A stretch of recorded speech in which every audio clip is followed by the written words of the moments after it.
What is up, everybody? It is Wednesday, April 7th. It is season 4 of The Wire. We are going to talk a few things. It's going to be a shorter episode. As you see, we're missing some of our comrades, just me and Sahid today, but we'll have the UFC 264 headline to talk about. We got to talk about the Nets a little bit. We got to talk about something that happened with LeBron in Akron, in his hometown, at his alma mater. We're going to talk a little bit about the Olympics. And of course, we got to talk that NBA finals, that and so much more. The Wire season 4 starts right now.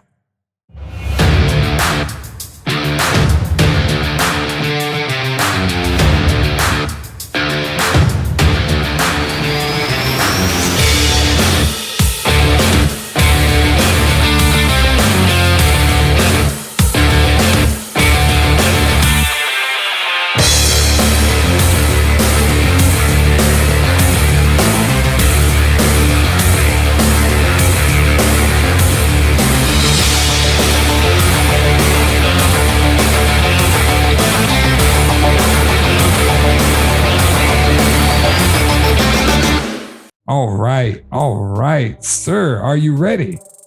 Yeah, let's get it. Just me and you. This doesn't happen very often where we break it down to two. No. How's your summer been, man? It's been good. It's been good. Had a wonderful 4th of July weekend. Lit off some fireworks. Almost blew my leg off. But, you know. That's not great, but at least it was almost. Hey, almost. That's why it was great. You know, almost. Well, we're glad to have you back, man, and I'm glad to be off of summer vacation. I had a good summer too, but I missed The Wire, man, and I'm excited to be back. So let's dive right into it. We're going to talk NBA finals. Don't worry, we're going to do that in the second half. But first, I've got some things I think we should talk about. Sahi, I know you're a big UFC fan. And coming up, we've got a pretty big match, a pretty huge matchup, if I do say so myself. UFC 264 is around the corner, and it's going to be the third installment of McGregor versus Poirier. Conor won their first match back at UFC 178. That was in the featherweight division. He won it with a TKO in less than 2 minutes, par for the course back then. And then the rematch didn't come for 6.5 years at UFC 257. Poirier stunned the whole world with a second round TKO over Conor McGregor. Made huge headlines. So I've got a couple of questions going into this fight. First off, before we get into the picks, let's talk about Conor McGregor. He's made a ton of money. The man's got to be getting close to Mayweather. Probably not all the way there, but he's made a ton of money off of his fights. And quite frankly, would never have to work another day in his life. Let's be honest. He doesn't have to do another fight. What at age 32 is this match all about for Conor? This is the redemption. You know, he was at the top. He fell all the way to the bottom, losing his last few fights. He lost to Khabib, beat Donald Cerrone, but lost that second rematch to Dustin Poirier. And he's kind of just, ever since Floyd, you know, took him down, he's kind of just been, he lost that mystique, that magic that he had. So this fight right here is just to propel him back up into that superstar status, and reclaim that championship that he lost. You know, it's a wide open division right now, and who better to come and claim it than Conor McGregor? So that's what it's about for me. It's about redemption, you know. It's about setting the record straight and letting people remember what, you know what I'm saying, once again, you know. He's still young. He can do it. It's not like he's 36, you know, 32. He should be in his prime as long as he can, you know what I'm saying, stay rested. You know, Randy focused. Randy was what, 43 when he beat Tim Sylvia for the belt? I mean, we've seen some guys go longer. So Conor probably still has it in the tank. Do you think it'll be him that pulls off the trilogy, or do you think Dustin Poirier is going to come in? That's tough. That's a tough one right there, because Dustin Poirier, he's got all the confidence in the world right now. He did exactly what he needed to do in that first fight. He took him down, beat him up. He looked good on his feet as well. Conor McGregor is going to have to be something we haven't seen before. You know what I'm saying? Out of him, although we've seen him be great throughout his career, but Dustin Poirier is no slouch, so it's going to be tough. It's like a pickup to me. It's whoever's knighted that night. You know what I'm saying? Whoever is feeling it is going to get the win. It's so close. It's such an interesting match. That's why I'm going to be watching, because it's you never know who's going to pull it out. Yeah, it could be either one of them. Do you think that Conor will pull back some of the showboating and some of the for the money? Because it's, I mean, not to say that he's always done it just for the money. He's an incredible fighter, but a lot of times he knows he's going to win, and he does beef it up for the money, at least from my standpoint. Do you think there'll be less of that this time? During the fight, yes, because he has to win this fight. This is like really a must win for both guys, really. But if Dustin Poirier loses, it won't sting as hard as if Conor loses. So I think Conor has more to lose. So I don't think he's going to be in there showboat. If he goes, the only way he does it is if he just goes out there, you know what I'm saying, lays them flat in under 2 minutes again, or makes it look easy. If he could catch a rhythm, then you might see him showboat a little bit, moving it around, doing a little taunts. But if it's a close one, I don't think so, and I don't think he's going to be in there to start it off. He can't afford it. Absolutely. All right, man. Well, let's move on. Let's move into basketball. We're going to talk about the Bucks in a little more detail because they've got a lot more exciting news than what I'm about to bring up. But on their road to the dance, they did something incredible. They knocked out the New York Nets, right? They injuries and mindsets aside, let's talk about Brooklyn. We described them at one point. I don't remember if it was me or Marvin. It was probably both of us, as a circus with everything that's been going on there. Now with the 2021 season behind us, my first question for you, Sahi, is do you feel like Kevin Durant has built a good culture in Brooklyn? Yes, I believe so. It's kind of, from the outside, it might look dysfunctional because you got some weird characters in there, but I think they fit well together.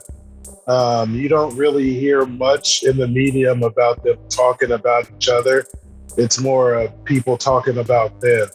So I think they have it. It's just unfortunate what happened to them. Kyrie goes down, and James Harden isn't 100%, and Kevin Durant's toe was just on the line by that much, you know, or it's a different story. So it's definitely been a weird year as far as the playoff goes, because none of the big stars are left in it.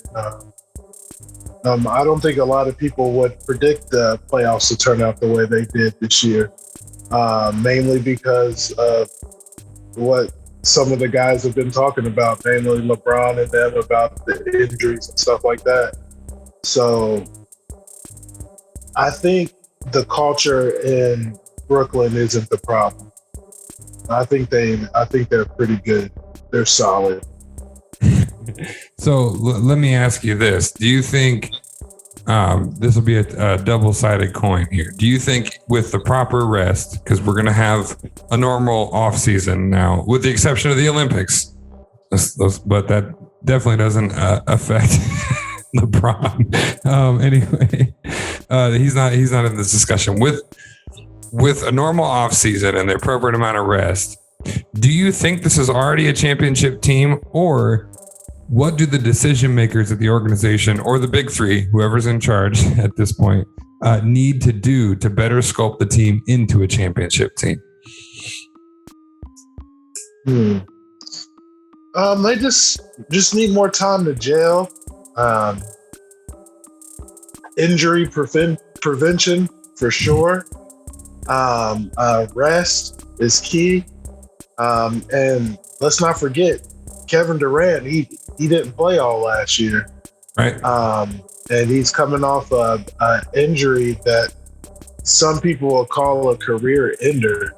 So, and to go from that and building a new team, getting James Harden midway through a year that comes off of a year that really just ended.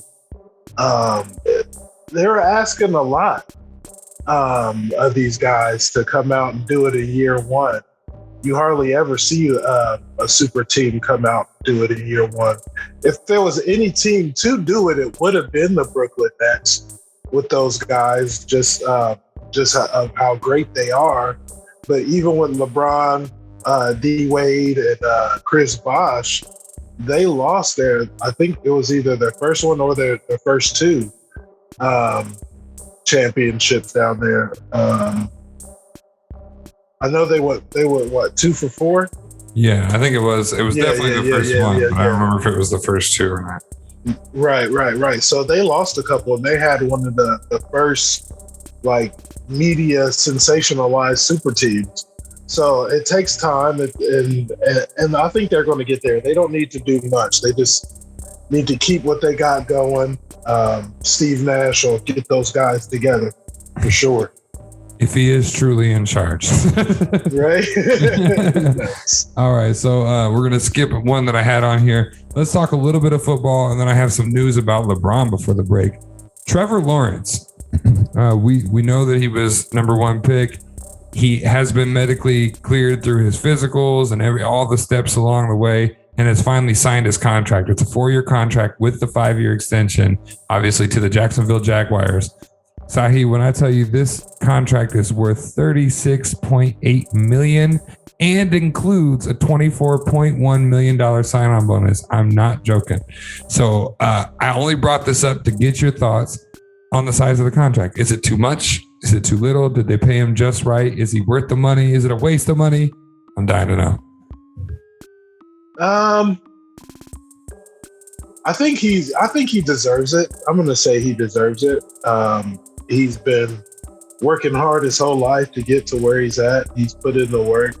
And obviously what Coach Meyer and those guys see in camp early on, and they're like, hey, this is our guy. We want to pay him.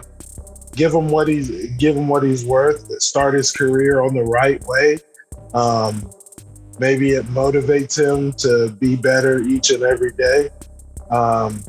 So we'll see if he has to. I think it adds just a little bit more pressure to him as far as having to start fast and well right out of the gate. Because who knows what's going to happen. He could come in and be great, or he could come in and struggle, which likely will happen. So we'll see. The time will tell on was it worth it to pay him that much. But I think he deserves it. He hasn't done anything wrong so far, but time will tell. Sahi, you were, in my opinion, accomplished. I don't know where you rate yourself. I thought you were an accomplished collegiate athlete for football specifically. If you post college, just fresh out of college, were offered $24.1 million up front and then another almost $37 million over the next 4 years, where would your mind be at? Oh man, I would even know. I would be in a whirlwind of like, what is going on? Let's go. Let's go ball out. You know what I'm saying? That's what I'd be thinking at that time. Yeah, I mean, he's expected to get the first 25 or the first 24.1 this weekend. So, crazy. All right. So one last story before we head to the break. And then when we come back, we're going to talk finals because that is the tail of the tape. LeBron James made headlines, even though he's not in the playoffs. He's not in the finals. It was actually in Ohio, where we're both from, in Akron. His son was playing in a prep game for what's called the Battle Summer Showcase. It's a basketball tournament that's held in Akron, Ohio. And this particular prep game was held at St. Vincent St. Mary's, which is LeBron's alma mater for high school. His son, Bronny, got called on a foul. And the announcer, the way they do it is their announcers are on the whole PA, and they're calling the play-by-play for those that can't see it. The announcer says that the foul was called because LeBron James is in the house. I think I've heard it. I've heard it. I've watched the video. In my opinion, I think he was trying to side with LeBron and Bronny, but it wasn't received that well. LeBron started lashing out immediately from his seat, and within a few minutes made his way onto the court, separated by an officer. Luckily, that didn't go much further than that, but he lashed out. He was basically, from what I could tell, trying to keep his name out of it. This has nothing to do with me type of deal. So my first question for you, Sahi, is, was LeBron in the wrong for addressing this situation during the game? Was he during the game? He could have let it go. He could have let it go. That's a one choice. But to say, is he wrong for addressing it? I don't think he's wrong. Because it's kind of a ridiculous thing to do in the first place. As a PA announcer, LeBron's in the house, that's why he's getting the calls. Like I didn't see it, but like to even think to say that is, I mean, you would think everybody's thinking that, but to say that over the PA is just like, bro, what are you doing? That has nothing to do with anything. You know what I'm saying? So no, I don't think he was wrong. Is he right? Who? That's up to the individual to decide. But I probably would have me personally. I probably would have just laughed it off. But I'm not LeBron, so so he just can't let people go around playing with his name. So I feel you, LeBron. Yeah, and I mean, the pressure it puts on his son. His son clearly called out the foul. I did watch the play before. I mean, he drew it out. He deserved to be called. The announcer was just trying to win favor. I'm not really sure, but it was a little shocking to see LeBron make his way onto the court. And I was watching it from the perspective of another group that was covering so it's sportscasters, so they're obviously not playing for the whole, they're on the radio, they're not playing for the whole stadium. And the one guy just goes, LeBron's so competitive, man, this is just his competitive nature. So with that being said, Sahi, I do have another question about it. What kind of pressure would you say Bronny is under, given his father's legacy and his presence at these games? I mean, when he was making those shots on YouTube at 14, everyone's like, oh, shoot, here we go, another one in the works. But let's be real, Bronny's 17 right now.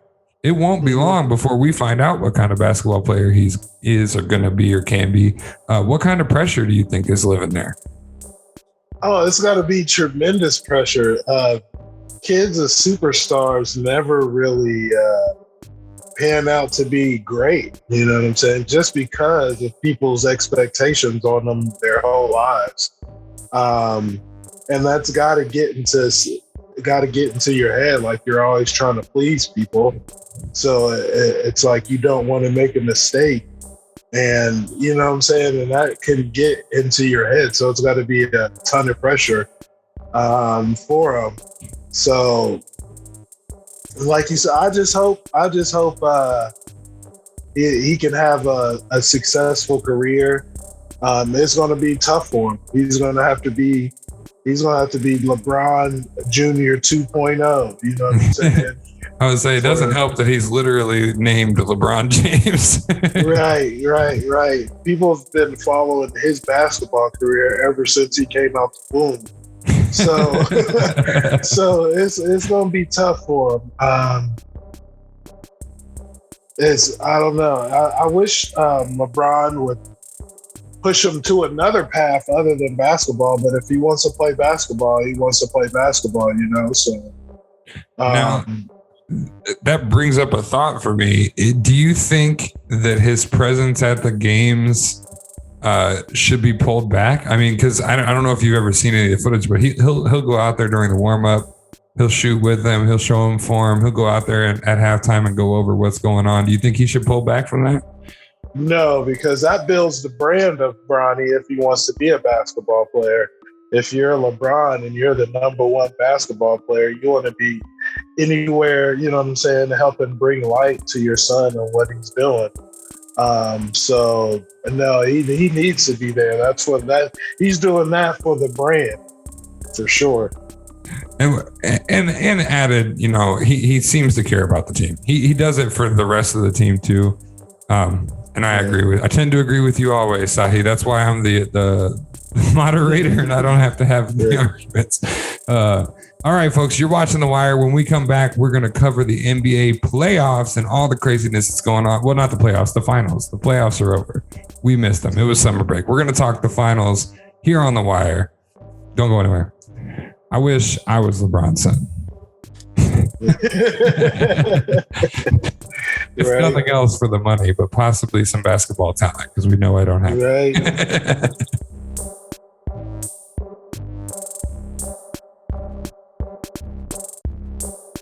Welcome back to The Wire. We have a very special guest joining us, our friend Trey. We haven't seen you in forever, man.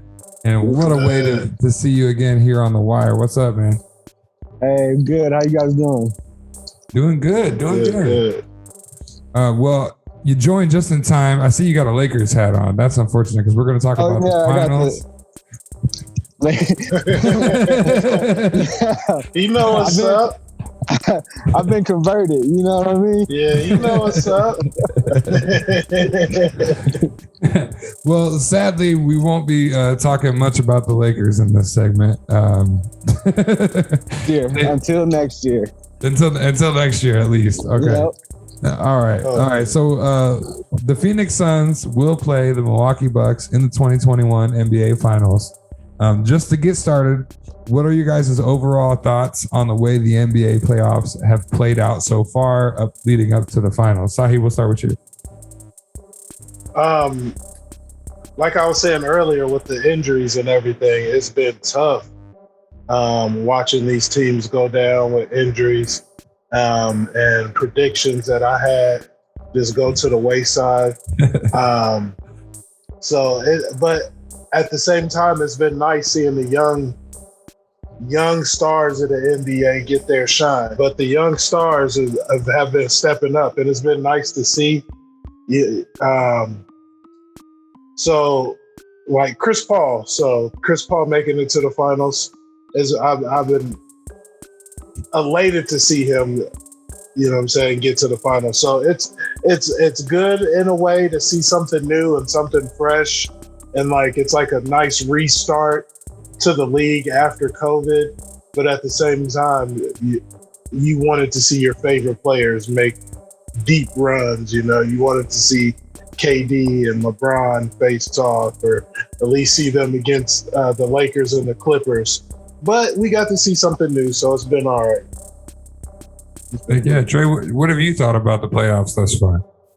I think I'll just piggyback off what Saeed said. I think the fresh faces and the new talent is refreshing. I don't think we're gonna have, the same team in the playoffs every year. I think the next 5 years is gonna be somebody different, especially with the transition with LeBron and Chris Paul and all the other players that we grew up watching. All they're getting old, and we got all these new fresh faces. Devin Booker is a bucket. You know what I mean? DeAndre Ayton is man-child. These are exciting things to see in the playoffs. You know what I mean? It's not just LeBron. It's not just KD.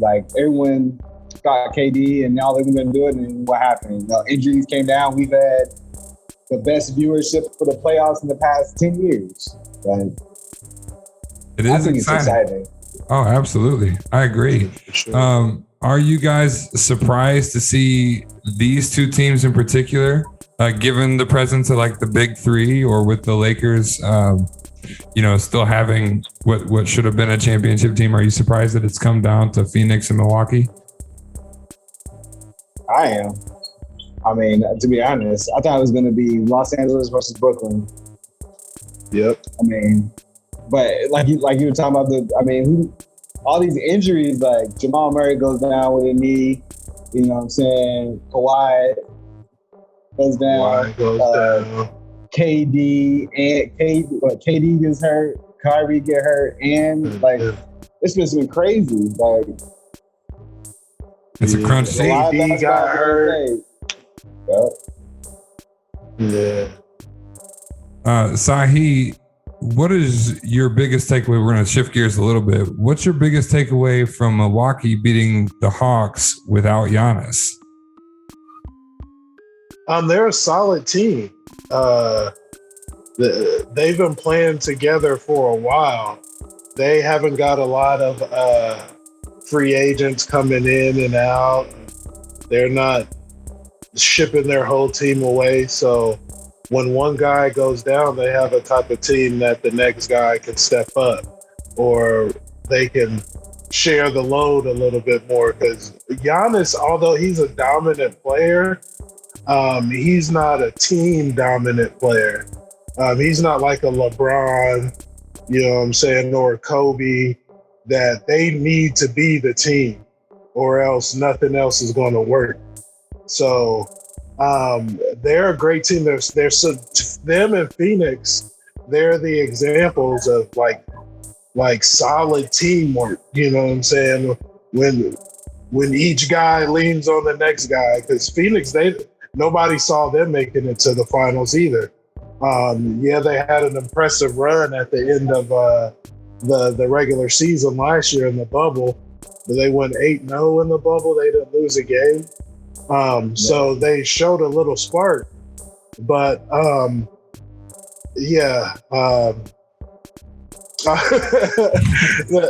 nobody expected it. So like that solid teamwork is just coming to a head this year. It's like, this is what the NBA should be going forward. Absolutely. Did you have a cap on that?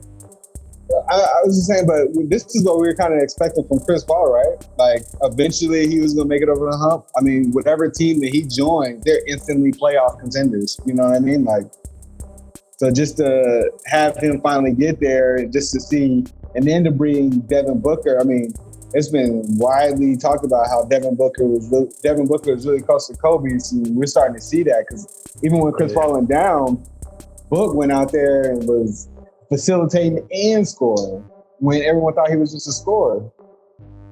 That is the perfect feed to my next question, Trey, because what I had lined up for you is, who deserves more credit for the Phoenix Suns' success? Is it Chris Paul or is it Devin Booker? I say it's Monty Williams. Monty Williams.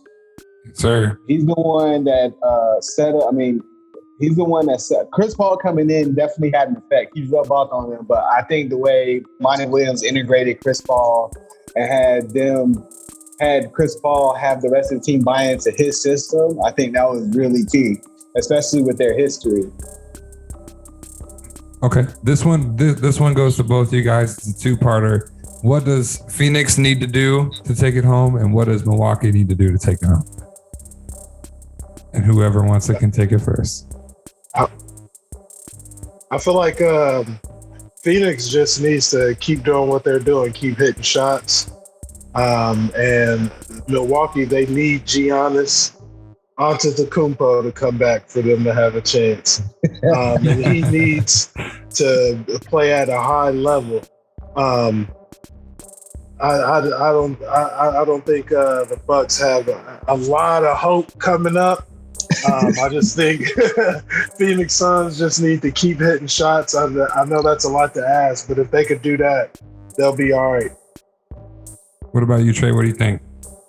I think the Suns are going to win, but I feel like the conversation is it's like a foregone conclusion.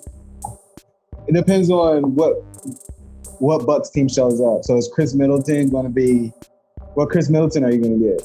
You know what I mean? Is Drew Holiday still going to be that boy? You know what I mean? Like, is he still going to be the person he's been on defense, really? His offense has been great, but his defense has been, like, otherworldly.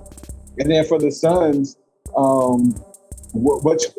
Chris Paul, he does other things, but when Devin Booker has a slow night, when he does 6 for 21, is Chris Paul going to be able to carry that load, especially with his wrist having some torn ligaments in the shooting wrist, you know? So it's what the story has always been. It's who's going to be healthier than who's going to be more consistent. Heck yeah! All right. Well, we heard your pick, Trey. Sahi, let's get your pick real quick, and then we'll sort of switch gears. We're staying with the finals, but we'll switch gears a little. Yeah. Drew Holiday. I don't think he'll be consistent night in and night out, even though he can get you there every once in a while. Chris Middleton. He's been balling out this playoffs. I used to slander Chris Middleton's name. And, you know what I'm saying? But rightly so. Right. Yeah, so I mean, he's been stepping up. He surprised me, especially in that Nets series. But I just don't think it's going to be enough to overcome, because the Suns, they can come at you all kind of different ways. They can shoot. They can play defense. And I just think it's a bad matchup for the Bucks. The Suns are going to win this one probably in 4. Suns in 4. Suns in 4. I wanted to go 7 though. I want to see a nice long series. I think it's going to go 6 at least. I think it'll probably go 7. I think it'll go 7. They match up really well because it's Drew Holiday on Chris Paul. It's Devin Booker and Chris Middleton. It's DeAndre Ayton versus Brook Lopez. And I don't know what I'm guessing Jay Crowder on Giannis, but Giannis is a self-check if he's shooting jump shots. You know what I mean? Right. It's going to be one for the books. Yeah. All right. I can't wait to see it tomorrow night. For you folks watching, that was yesterday night, and we're excited to get back with you next Wednesday. We'll have a little more to talk about on the matter. One more thing about the finals. We'll touch on the Olympics, and we're going to get out of here. Chris Paul is preparing for his first ever NBA finals in a 16-year career with the NBA. My question is this: does Chris Paul need a win in this finals to cement his legacy? I don't even know what that question means. When people say legacy, I don't know what that means per se. All right, so Chris Paul is what they call him, the point guard. Chris Paul is the prototypical point guard. He's not shooting the ball more than 15 times a game in general. He's been exploding a little bit here lately, and he's going to control the pace of the game. He's going to make the best decision, and he's not going to get any turnovers. I heard a stat the other day. I think he's like 5-to-1 turnover to assist to turnover ratio. That's insane. I think his legacy is cemented. He's one of the greatest point guards. He's in my top 5 point guards all time. That was gonna be my answer to that. Was I think legacy cemented really just means when we talk all time great basketball players, are we going to talk about Chris Paul if he doesn't win this week? What do you think, Sahi? Yeah. I feel like the NBA destroyed his legacy years ago when they wouldn't allow him to go to LA and play with Kobe. Hey, that boy's spitting over there, man. Right. They would have been a dangerous combo for the league. But does he need this finals win to cement his legacy? No.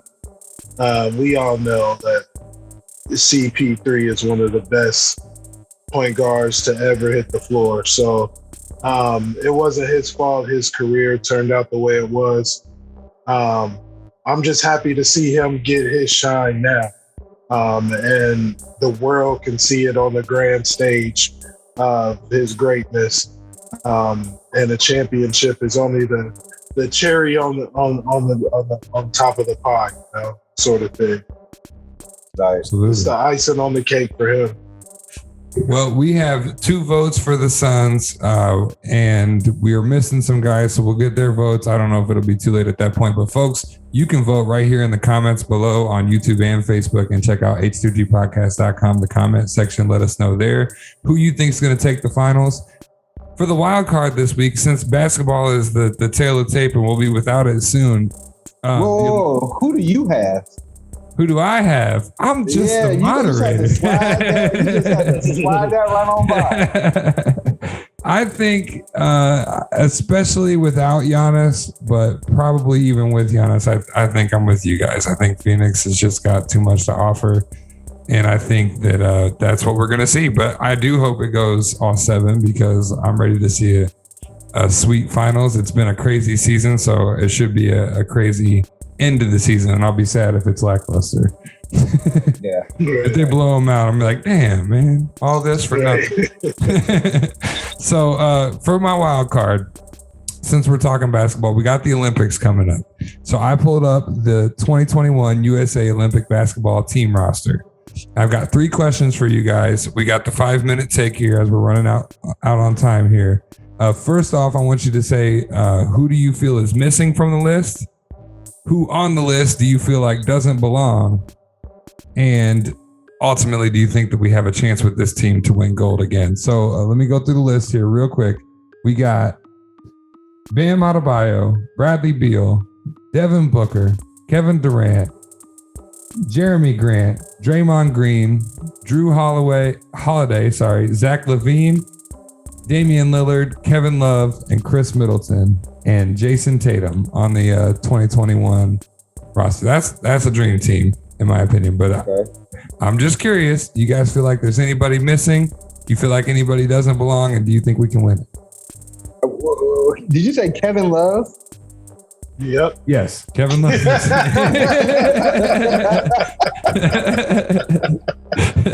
Kevin Love for real. One of these things does not belong. I don't even care if you went and asked Carmelo to give him another year. Like, right. You know, like, and there's a lot of slander on Kevin Love's name, but we could have did better in the power forward position. We could have did better in power forward position. I mean, I don't know. Like, I don't know who turned the position down. Like, we didn't get AD. We didn't get, like, there's a plethora of power forwards out there. Well, AD is not as great as right at the moment. That's true. Yeah. I would say the list is cool. I think Drew Holiday is going to take over the traditional point guard spot and facilitate everything. But we have a lot of buckets on that squad. It seems like just flat out ballers. So, and they're all interchangeable. They can all defend and guard and shoot and run and score. So overall, I think that the list is cool. I think they brought Kevin Love in for veteran experience for whatever reason. Motivational speeches in the locker room. Well, I guess like he's just coming along for the ride. What do you think, Sahi? Anybody don't belong? I completely agree. Kevin Love, you probably could have done better right there. But, I mean, you got a solid team so far. I don't think Kevin Love's going to get off the bench too much. Like Trey said, like he's just there for his leadership, veteran presence. He knows what to expect. There's a lot of young guys on that list.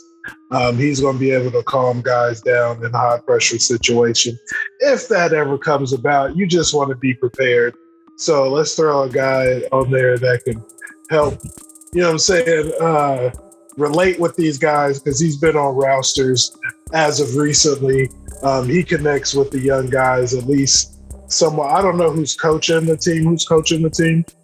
I think it's head coach Greg Popovich. He's of the Spurs. Oh yeah, Greg Popovich. Yeah, so Steve Kerr. Yeah, if we bring home anything less than the gold. Yeah. I don't watch much world basketball, but I thought it looked like a dream team minus Kevin Love. You know who they're missing? They're missing Kawhi.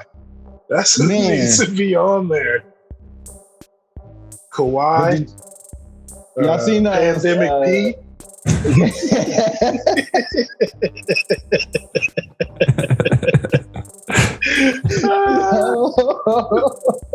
Yeah, so they available.